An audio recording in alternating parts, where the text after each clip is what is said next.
in this session. And even that, if you can give him a little poke and say, leave it. And you don't ever want to move your hand because he's controlling you. So bring your hand all the way back here. There you go. Leave it. So yeah, your hand, yeah, absolutely. So he's taking control right now. And put it right back underneath his nose. Say, leave it. Perfect. And reward with the other hand. There you go. What's happening for Conan when you're rewarding from the other hand is he's looking to you for information. Good girl, smart dog. So when she looks at you like that, you can reward her right away, because that's huge.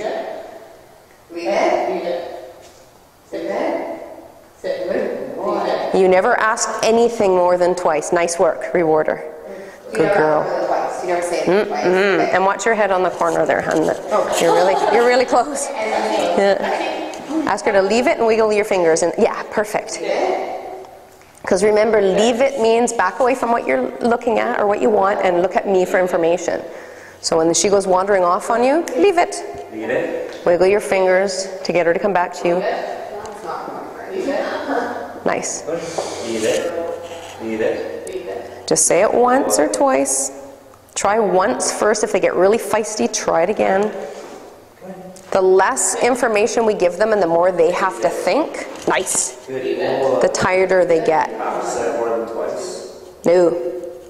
No. I don't ask anything more than twice. And then what? I would correct, or I would block, or I would get them away from the situation. Okay? You get a lot of opportunities to practice this. Food right underneath his nose. Leave it. Nice. Good boy. Sit. Good boy. Lexi, sit. Nice, good girl. And remember, you can use her nose. If she's kind of like, when you say sit, wave the food under her nose and then bring it up into your hand sign. Good girl. Leave it. Leave it. Nice. I like your energy because you expect it from her. Leave it. Leave it. Nice. See, he just went to your hand. That's awesome.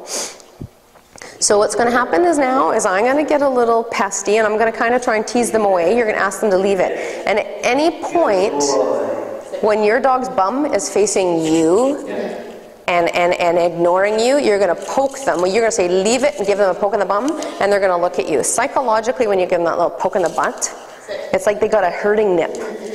You know? So they will spin around and look at you. So rather than saying, hey, leave it and leave it and leave it and getting all up and getting into action, you just poke them in the bum, guide them back to you with those wiggly fingers. The wiggly fingers encourage prey drive in the brain to kind of engage, and they'll follow the wiggle. Okay? So here I come. Well, hi, Conan. Hi, Conan. Ask him to leave it. Leave it. Give him a poke in the bum because he's making... Yeah. Did you see how he's making other decisions? Well, maybe I'll go over here now. Okay. So that little poke in the pants gets his attention back on you. Okay? Hi, Lexi. Hi, Lexi. Lexi, leave it. Nice. Nice.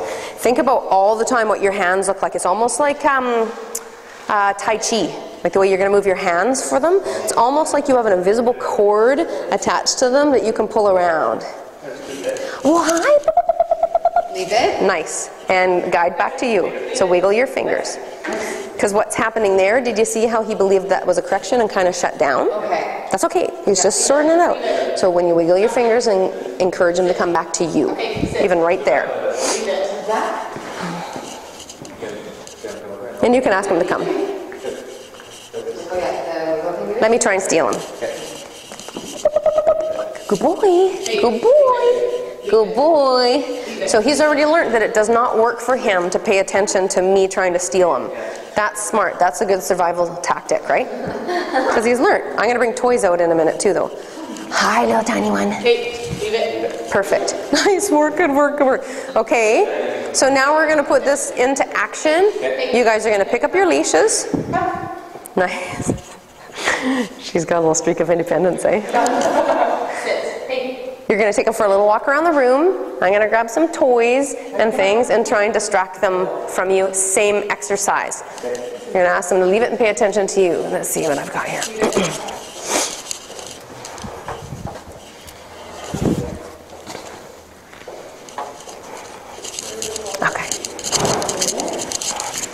So I'm going to throw a ball, and he has to leave the ball.